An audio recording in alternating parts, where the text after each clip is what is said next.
안녕하세요. 오늘의 테슬라 뉴스입니다. CES 2026 무대에서 엔비디아 CEO인 젠슨 황은 우리는 최초로 리즈닝 기반 자율주행을 만들었다고 선언했습니다. 이 한 문장으로 많은 사람들이 큰 충격을 받았고 자율주행판 역시 흔들리며 테슬라의 주가가 하락하게 되는 결정적인 계기도 되었는데요. 그런데 며칠 뒤 테슬라의 AI를 총괄하고 있는 아숍 일루스와미는 테슬라는 이미 그 기능이 들어간 자율주행을 배포했다고 말하고 있습니다. 엔비디아는 우리가 처음이다라고 말하고 있고 테슬라는 이미 사용 중이다라는 말을 하고 있는데요. 왜 같은 단어를 쓰고 있으면서 서로 오해가 만들 수밖에 없는지, 그리고 전문가조차 헷갈릴 수밖에 없는 이유를 지금부터 한번 살펴보도록 하겠습니다. 끝까지 함께 해주시길 바라고요. 그럼 출발할게요.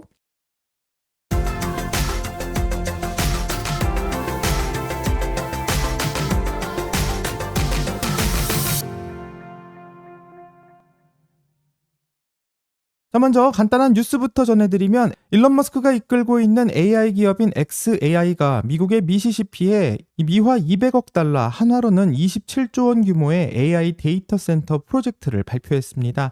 이번 프로젝트는 미시시피주 사우스 헤이븐의 대형 데이터 센터의 캠퍼스를 조성하는 계획으로 완공 시 xAI의 전체 연산 능력은 2기가와트 수준까지 올라갈 전망이라고 합니다.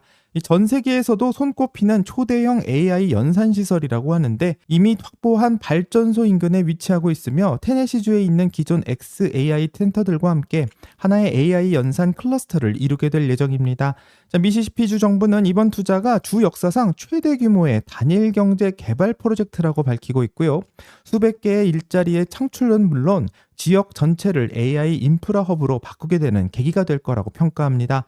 중요한 포인트는 xAI는 인공지능 모델을 키우고 있는 것뿐만 아니라 AI 시대의 병목 현상으로 불리고 있는 전력과 연산 인프라를 해결하고 있다는 점이 중요하고요. 일론 머스크는 이번 프로젝트를 두고 지구에서 가장 강력한 AI 연산 시스템이라고 표현했으며 AI 경쟁의 무게중심이 이제는 알고리즘을 넘어서 현실의 인프라로 이동하고 있다는 신호로 보이고 있습니다. xAI가 만들고 있는 그룹은 현재 테슬라의 자율주행 안으로 들어가서 운전자와 대화를 나누고 있기 때문에 관심이 더 많이 갈 수밖에 없고요. 이번 주주투표에서도 테슬라가 xAI에 투자를 할지 고려해 본다라는 이야기를 했었기 때문에 앞으로 치열한 AI 경쟁에서 어떠한 발전을 보여주게 될지 같이 한번 기다려보겠습니다.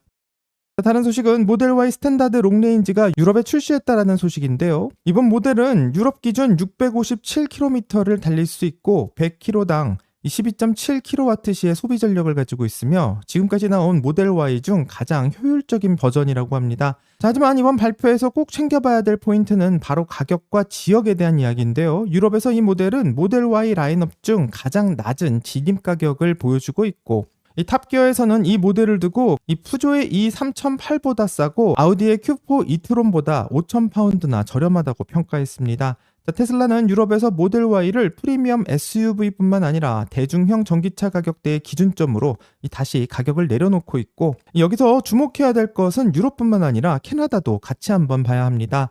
최근 캐나다에 출시된 모델 Y 스탠다드의 가격은 캐나다 달러로 49,990달러에 출시되었고 이 환율을 한번 생각해 본다면 미국에서 판매되고 있는 모델 Y 스탠다드보다 3,000달러 더 저렴한 것을 알 수 있습니다. 테슬라는 나라별로 같은 가격을 맞추지 않고 수요가 필요한 시장에 가격을 먼저 조정하면서 탄력 있게 이 시장에 대비하고 있는데요. 그렇다면 이 모델이 한국에 출시된다면 어떻게 될지가 궁금할 수밖에 없습니다. 대한민국에서는 모델 Y 스탠다드 롱레인지는 아직 출시되지 않은 상황이고 유럽과 캐나다의 흐름을 보면 한 가지 분명한 것은 현재 테슬라가 모델 Y를 통해서 다시 시장의 수요를 테스트하고 있다는 것을 알 수 있고 과연 캐나다처럼 미국보다 저렴한 가격으로 나오게 될지 같이 한번 기대를 해보겠습니다. 마지막으로 짧은 데이터 하나만 살펴보려고 하는데요. 2025년 네덜란드에서 가장 많이 팔린 중고전기차는 테슬라의 모델 3였다고 합니다. 한 해 동안 네덜란드에서 거래된 중고전기차 가운데 10대 중 1대 이상이 모델 3였는데 총 11,338대 중 11.1%의 점유율을 차지했고 2위였던 폭스바겐의 ID3와는 무려 6,700대 이상 차이가 나기 때문에 사실상 테슬라의 독주에 가깝다라고 생각할 수 있습니다. 자, 이 데이터가 중요한 것은 이 중고시장의 데이터라는 이유고, 이 중고시장은 광고를 따로 하지 않고 한마디로 이미 타본 사람들이 다시 선택한 결과라고 생각해 볼 수 있기 때문입니다. 자, 신차 시장이 기대를 반영하고 있다면 중고차 시장은 경험의 총합이라고 생각해 볼 수 있고, 현재 네덜란드에서는 많은 사람들이 테슬라의 모델 3를 선택하고 있다는 것은 유럽에서 사용자의 평가가 상당히 좋게 나오고 있다는 것으로 해석해 볼 수 있지 않을까 생각해 보는 결과입니다. 자, 이제 다시 자율주행 이야기로 넘어가면요. 이 CES에서 엔비디아의 발표가 끝난 뒤 엔비디아는 테슬라가 못 풀던 문제를 해결했다라는 이야기들이 나오며 이 리즈닝 자율주행의 원조가 등장했다는 평가를 받고 있습니다. 자, 이런 발표 때문에 정말 판이 바뀌었다라는 느낌을 받을 수 있고, 그동안 자율주행에 대한 이야기를 했을 때 기준점은 늘 테슬라였지만 이번에는 그 기준이 좀 이동한 것처럼 보이고 있습니다. 한쪽에는 아직도 운전자의 개입이 필요한 테슬라가 있고, 한쪽에는 처음으로 리즈닝을 구현했다라는 엔비디아가 있는데, 그렇기 때문에 많은 사람들은 이 테슬라가 아직 하지 못하는 생각하는 자율주행을 엔비디아가 이미 실현했다라는 이 발표로 받아들이고 있고, 마치 엔비디아가 테슬라를 한 단계 넘어섰다라는 인식이 퍼져 있는 것만 같습니다. 자, 이런 오해는 일반 시청자만의 오해가 아니고요. 이 업계에서 매일 기술 관련 취재를 하고 있고, 또 기술을 가장 가까이서 보고 있는 사람조차 상당히 헷갈리고 있는데, 과연 어떤 부분을 헷갈리고 있는지 같이 한번 살펴보겠습니다. 블룸버그의 테크 앵커인 에드 러들로는 이 CES 2026 직후 이런 트윗을 올렸는데, 내일 젠슨 황에게 이것에 관련돼서 물어보겠다라고 말합니다. 이 말은 엔비디아가 말하고 있는 리즈닝 자율주행이 과연 기존의 자율주행과 정확히 무엇이 다른지 확인하고 싶다는 뜻으로 해석할 수 있는데, 일론 머스크는 트윗을 통해서 이 엔비디아가 보여주고 있는 것이 바로 테슬라가 하고 있는 일이라고 말하고 있었기 때문에 더욱더 혼란스러울 수밖에 없습니다. 자, 그렇기 때문에 블룸버그의 에드 러들로는 이 테슬라의 자율주행을 담당하고 있는 아숍 일루스와미에게 테슬라의 FSD 버전 14 안에 엔비디아처럼 리즈닝이 들어갔는지를 물어보고 있는데요. 놀랍게도 이 질문에 아숍 일루스와미는 이 테슬라의 FSD 안에는 이미 리즈닝 기능이 배포됐다라는 조금은 놀라운 소식을 전하고 있습니다. 자, 여기까지만 들으면 도대체 무슨 일이 일어난 건지 헷갈릴 수 있는데, 이 블룸버그 앵커인 이 에드 러들로가 틀리게 질문을 한 것도 아니고 일론 머스크가 말을 바꾼 것도 아니며, 이 문제는 리즈닝이라는 단어를 두고 완전히 서로 다른 그림을 그리고 있었기 때문에 발생한 문제가 아닐까 싶습니다. 자, 그렇다면 사람들은 도대체 어떤 리즈닝을 상상하고 있었기 때문에 이런 문제가 생겼고, 또 엔비디아의 주장은 왜 그렇게 설득력 있어 보였는지 같이 한번 살펴보도록 하겠습니다.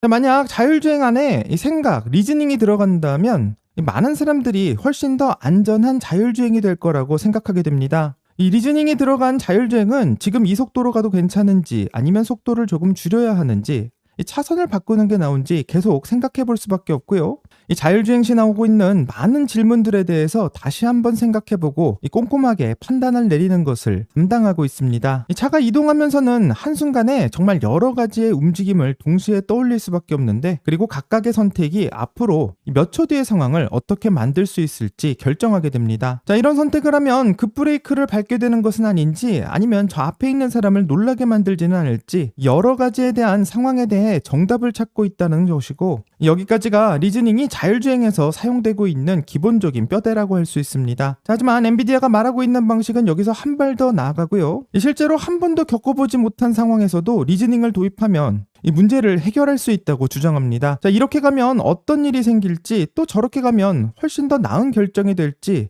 마치 처음 가는 길에 두 사람이 지도를 펴놓고 서로의 의견을 주고받는 것과 비슷한데, 엔비디아는 경험이 없어도 이 두 사람이 서로의 의견을 주고받는 것만으로도 많은 문제를 해결할 수 있다고 말하고 있습니다. 하지만 테슬라가 택한 방식은 질문을 던지는 것이 다른데요. 이 테슬라는 운전하는 순간에 질문을 던지는 게 아니라 대신 수많은 실제 주행을 통해서 이미 질문들을 먼저 던져놨고, 이 테슬라의 방식은 어떻게 했을 때 이미 사람이 놀랐었는지, 또 어떻게 해서 사고가 이어졌는지, 이런 결과들을 미리 알고 있기 때문에 이런 것들이 하나하나 쌓여서 현재 차의 행동 기준이 되고 있습니다. 자, 그렇기 때문에 테슬라의 자율주행은 주행 중 이런 의견을 놓고 고민하는 것이 아니라 이미 경험으로 정리된 기준을 바탕으로 즉시 실행되는 것으로 엔비디아와의 차이를 가지고 있다 생각합니다. 테슬라의 AI를 총괄하고 있는 아숍 일루스와미는 테슬라도 리즈닝을 쓸 것이고 앞으로 더 많이 쓸 것이다 라는 말을 하고 있는데, FSD 버전 14.2에는 이 리즈닝이 일부 들어가 있고 올해 1분기에 보기에는 이 더 많은 리즈닝이 들어갈 것이라고 글을 올리고 있습니다. 자, 그럼 테슬라도 엔비디아처럼 가는 건지 궁금할 수 있는데 결론부터 말하면 그 방향은 아니고요. 엔비디아의 방향과 테슬라의 방향에는 좀 차이가 있다고 생각합니다. 엔비디아는 주행 중 차 안에서 서로 다른 판단이 동시에 나올 수 있는데 이렇게 가는 게 맞는지 아니면 저렇게 가는 게 맞는지, 그리고 그 판단들을 서로 비교해서 더 그럴듯한 쪽을 고르는 방식입니다. 한마디로 운전하는 순간순간마다 판단을 놓고 비교하는 구조인데 이 방식의 장점은 분명합니다.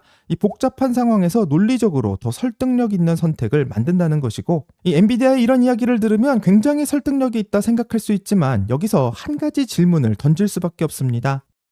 운전이라는 것은 연속적인 움직임이라는 것을 말하는 것이고요. 0.1초 아니면 그보다 더 짧은 순간에도 굉장히 빠른 결정을 내려야만 합니다. 자, 이때 판단이 늦어지면 자칫 위험한 순간으로 이어질 수 있는데, 그렇기 때문에 중요한 질문은 이 판단이 서로 엇갈렸을 때 누가 최종 결정을 내리게 되는가, 이것을 질문할 수밖에 없습니다. 자, 한 가지 예를 들어보면요. 정말 빠른 속도로 달리고 있는 엔비디아의 자율주행 차량이 있는데 이 차량은 피할 수 없는 상황이 있고, 왼쪽 길로 갈 경우 한 명의 사망자가 날 수 있고 오른쪽으로 가면 5명의 사망자가 날 수 있는 이 갈림길에 서 있다라고 가정해 볼 수 있습니다. 자, 이것은 바로 트롤리 딜레마인데요. 자, 여기서 중요한 건 어느 쪽이 더 옳으냐가 아니라 만약 서로 다른 판단이 동시에 나왔다면 과연 차는 어떻게 답할지가 궁금하다고 말할 수밖에 없습니다. 이 엔비디아의 리즈닝은 더 좋은 짭을 찾기 위해서 더 많은 시간을 달라고 이야기할까요? 아니면 결정을 아예 미루는 판단을 할까요? 이렇게 AI가 서로 생각하면서 더 옳은 답을 찾는 동안 차량은 멈추지가 않는다는 게 문제일 수 있습니다.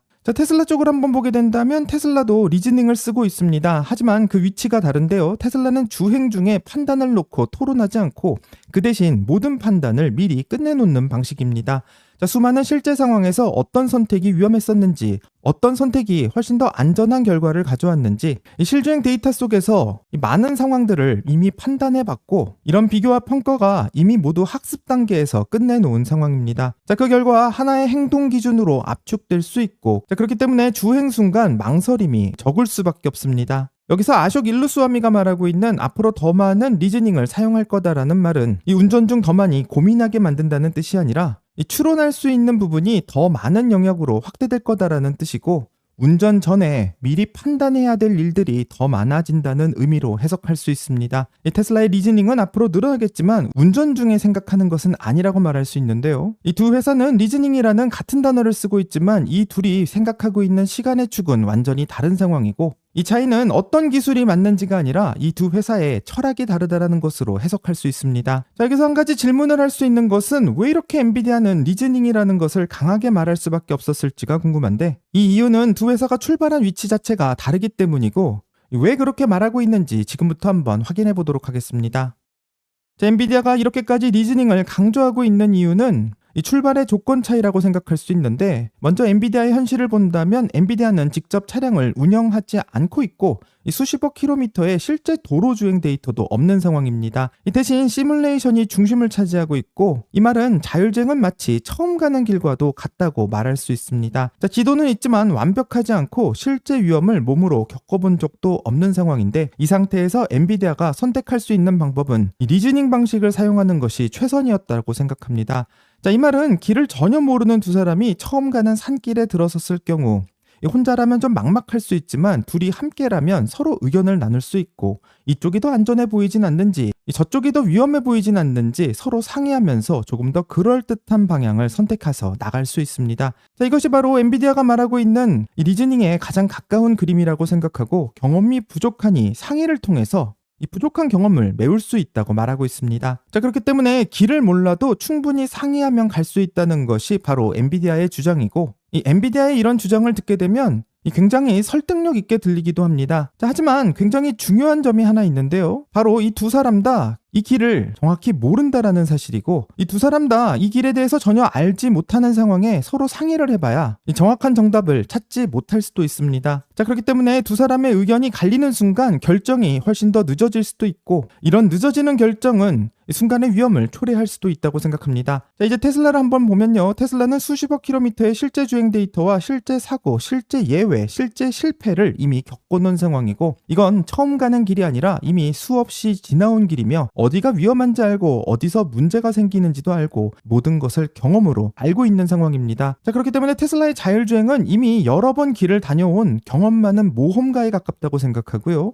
출발하기 전에 어디서 문제가 생길지를 이미 알고 있고, 그렇기 때문에 가장 안전한 선택지로 가는 법을 출발하기 전에 미리 선택하는 결정을 하며 이 길 위에서 토론하는 방식을 선택하고 있지는 않습니다. 이 테슬라의 방식은 이미 정리된 기준을 따라서 조용히 움직이는 것이고, 목표는 더 옳은 길이 아니라 안전하게 그 길까지 가는 것을 목적으로 하고 있습니다. 자, 이제 정리하면요, 왜 엔비디아는 최초의 리즈닝 자율주행이라고 말해야만 했을지가 궁금해지는데, 이 엔비디아가 이렇게 말하고 있는 것은 바로 엔비디아가 이 방향으로 가겠다라는 선언에 가깝다 생각하고, 이 엔비디아는 리즈닝을 통해서 롱테일도 깎을 수 있다고 말하고 실주행 없이도 시뮬레이션만으로 자율주행을 완성시킬 수 있다고 말합니다. 하지만 테슬라는 미래가 아닌 실제로 벌어지고 있는 현재를 기반으로 하고 있고, 이 사고가 났을 때 어떤 일을 해야 되는지, 또 실수가 발생했을 때는 실제로 어떤 선택이 더 안전했는지, 이 현실에 기반을 둔 선택을 하고 있다는 것이 두 회사의 큰 차이라고 생각합니다. 자, 오늘의 테슬라 뉴스의 구독자님들은 이 처음 가는 길에서 두 AI가 서로 상의하며 가는 차와